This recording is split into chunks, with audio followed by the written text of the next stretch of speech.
Okay, so we got content twice in a row, which is a huge topic. I was just about to say, how specific is the question? That's almost an episode in itself. Yeah. Is it a specific question or is it just content? Because that's like... Definitely socials for me, planning, consult, and following through with the plan. And then next one, content and getting in front of the target market with confidence. Okay. They're the two questions. All right. So maybe for funsies, what's your current Instagram social media strategy? So my current strategy is around the muscle building cheat sheet that I've created. So it's all about building muscle. Yeah, so you made a PDF that people can opt into. So I made a PDF that people can opt into. Then they get a sequence of emails that go over, little bits and nuggets of information and other places that they can learn more. I've written blogs and articles. We've done podcasts and there's stuff on the YouTube channel. So the emails are just like, hey, you want to learn more? Go here. You want to learn more? Go here. These are the results that I've experienced with my clients in the past when it comes to my method around building muscle. And then obviously in the last email, it's like, hey, this PDF, it's got enough information in there for you to succeed, but, it's not personalized to you. There's no plan, there's no structure. Come and join the team. You've seen the results that we can get. Yep. And there's a little bonus on the other side of that if they do sign up. Is all of your content, 100% of your content, no, directed at that? No, so then I was going to say, schedule? So there's always 2 posts that are for that I create. Yeah. And then we have obviously content that gets doubled up on STC Fit and STC Learn. So some of that can be a little bit different. It's like a content post that we're in the gym and I'm showing my job and how good I am at it. So I like the value of just see that me good doing the thing. Mm-hmm. Lifting weights, instructing you or whoever about my main skill set. And then so that's 2 posts to the lead magnet, 1 post to showing me doing the thing, and then obviously one that can go either way. Because it can be a learn thing where I'm talk about mentoring, business, whatever. Mm-hmm. If it's not, then it's me just showing myself doing my journey towards my goals. Yep. Yeah. Love it. I kind of take that same concept, but it's really direct. It's about a topic we're going to move to fat loss soon. I'm changing my goal to fat loss. So it's kind of cool that my goals have coincided with my lead magnet and my content. So it makes it really easy for me. And then it's just all about fat loss and, obstacles and emotions and things that people experience during those periods. And then the get better thing is just doing it. Yeah. The people I want to get confident. Yeah. How confident were you when you put a barbell on your back to squat the first time? Yeah. You know what I mean? I know it's a crappy analogy sometimes because you can just go back to training all the time. But you and I get asked all the time, how are you so good at speaking?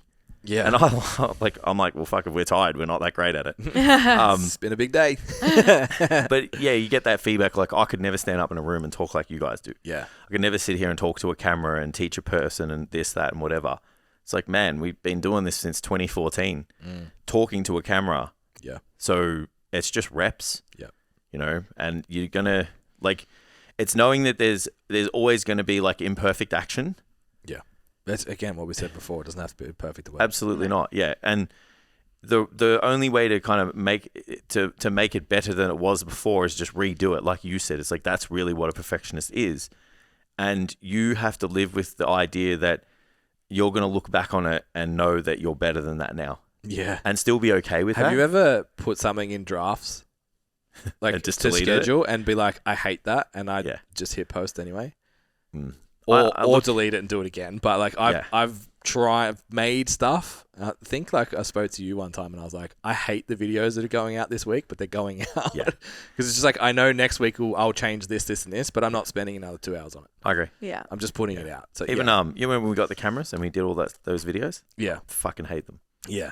Because if I was to do them now, it'd be different. Yeah. You're just going to be But it built your confidence that absolutely 20-something days in a row posting. And that's why you're confident enough now to say, no, they're not good. Yeah. And you like you said, you stack that proof and you've practiced and I know where to set the camera up and I know how to set the box lights up. I know how to stand. I know how to speak. I know what to say. I know how to edit the videos. I know when to bring in B-roll, when not to.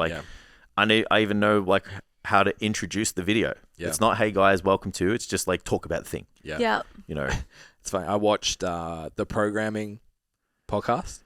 I watched it on YouTube, and I was like, "This is the most boring I've ever seen you." To myself. I was like, "What the fuck are you doing? Show some emotion. Change your fucking tone. What is this shit?" And then like the week after, I was like, "That's the best week of podcast I can remember my own performance being in a really long time." Yeah. So it's like, we've done 250 across both channels, 300 episodes. Yeah. And I still look at them like, that sucked. Like, you monotone, boring fuck. Yeah, absolutely. Yeah, and then come back and change it. Yeah, yeah. You'll never look. I reckon there was very few times you'll look on at your content over a long period of time and still go, like, I love that. You know. Yeah. And then I think leading on from that, like the reason why the only way to make the content easy to do, reproducible, clear and concise is have a fucking plan. Yeah. There's so many people like chasing, like, you know, we did have that conversation of like Instagram shows you what the people want to see. So people can get caught up in like, well, I need to do like ins and outs and I need to do like a year review and I need to do all that shit. Like that's totally fine if you want to go with like a little bit of a trend like that.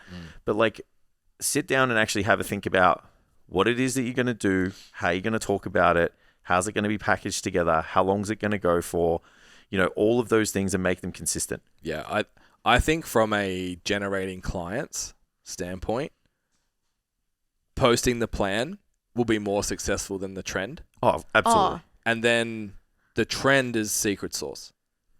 So say like I want to talk about, so we did sleep today.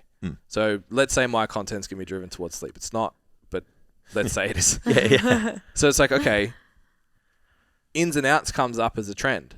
Yeah, talk about. It's like, so setting my room at a certain ins temperature. are fucking sleep wake time. It's this, it's the outs.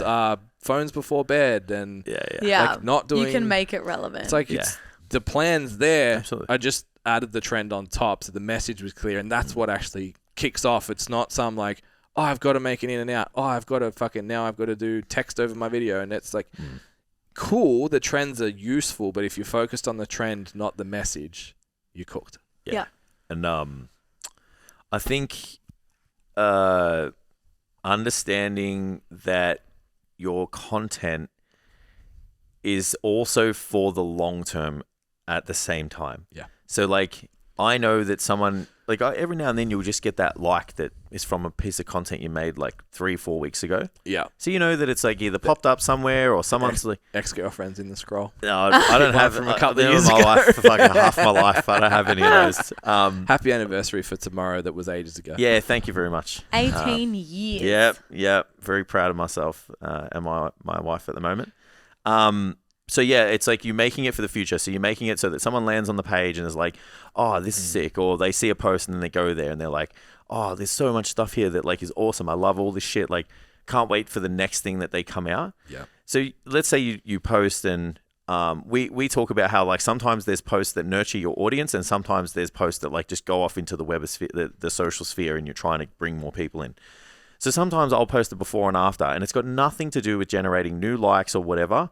I just want someone to come to my page and they're like, fuck man, like this dude like he can do it. He does the thing. Yeah. You know? So if you post that and say it's not a before and after and it's something else, and say you get like, I don't know, very little traction. They're like, oh fuck this. I saw someone make a video about this, it's funny, you know, and then they just get caught, you know, chasing something. I think the most important thing is you have to have a plan. And you don't necessarily have to have like a lead magnet and give something away for free and whatever. But the easiest way to do it is, like we just said, is like have a topic and talk about it for a month. Yeah. And I know this is getting like a bit, I don't want to make the episode like a sales pitch, but. However, I'm about to. I'm gonna. So the whole point of the structure of Standout PT, why we have the 5 pillars is you got to get your shit together with your head. Yeah. It's like the self pillar is like you got to get out of your own way and be willing to be shit at whatever you're not good at for a period of time and take responsibility for what your business looks like right now. At perfectionists and imposter syndromers. Correct. Then you've got to, it's called systems and people will think like, oh, it's just automation and all of that kind of stuff. And we do talk about business systems and budgeting and finance and all that kind of shit. It's part of the systems. The other part of the systems is, why does your business exist? It's essentially that value compass. Who's the client? What do you do? How do you solve their problems? All of that. And how do you set that course of action? Like, what is it that you actually want? Yeah, and it's easy to be like, oh, you should follow a plan. But it's like, well, if you don't know what the fuck your business is, how do you follow a plan? Absolutely. Then it's like, okay, well, what's the service that solves the problem for that person? Yeah. And then you sit down and go, well, this is who I work with and everything they're struggling with. And then I go through and go tick, cross, do I solve those problems in my business? Yes, I do. No, I don't. That's infinite amount of content there. Yeah. Yeah. Like problem, post. And how you solve it in your business. Like if you just did that, you'll be fucking fine. Yeah. So now you know what your service is. All of a sudden, when it comes to what we call pre-selling, which is social media, resources, whatever, you're so confident in what you know and what service you provide. You stop going, oh, but Jess, Jason, Ben have been in the industry for so long and they're so great and I'm not them and I don't, their content's great and they have the STC social media pack that I can get on stcfit.com. Fucking layering the shit out of this. You stop thinking that and you start thinking, Jenny needs this and I can give Jenny that, so I'm good at my job. Yeah. And the reality is, maybe not so much Jess, but at least the two of us, if we sat down with Jenny, we'd probably get a worse outcome than you. Yeah. So don't say we're better personal trainers. We are really good at the people we work with. Yeah. But it doesn't mean we're a better personal trainer than someone that's been in the industry for 6 months that can work with a brand new person and be like, hey, we're going to start squatting to a bench. Yeah. Once you have that, now you can go, this is the plan. This is what I'm going to do. And then obviously Standout goes on into how to close them and systems and all that shit. But I think we talked about this in the other podcast. We start playing the game of Instagram. What is the game of Instagram? It's vanity likes, it's engagement, it's all of this stuff that if your goal is to build a business, makes absolutely no difference. Yep. Yeah. They're data points. Like you don't... What's a good example? It's like doing random workouts and you get a random... Like, what you lift if you're doing bench press once every so often, randomly for 3x5 and then 3x8 and then 4x6 and whatever it is, doesn't matter what you're going to lift. It's the same with like random posts. It doesn't matter if a certain post got better engagement, if it's all randomized and you're not going to be able to put together what Yeah. the actual plan is. You Like, Can't quantify the results, can't quantify the effectiveness. Yeah, of you it. got a sick pump doing cable flies once. Didn't give you a big chest. yeah. And then I was like, oh, that was cool. Now I'm going to go get a sick pump on my quads. Like that's not building a physique. It's the same with Instagram. Chasing a trend, chasing shares, chasing whatever. If there's no inquiries, it's failing. Yeah. Yeah. And something needs to change. Yeah. The audit thing is, again, if you struggle with social media, you need someone to look at it and then you need someone to help you with a strategy. Yeah. It's very straightforward. The rest of the stuff is just reps. So you'll build the confidence in the stack of fruit.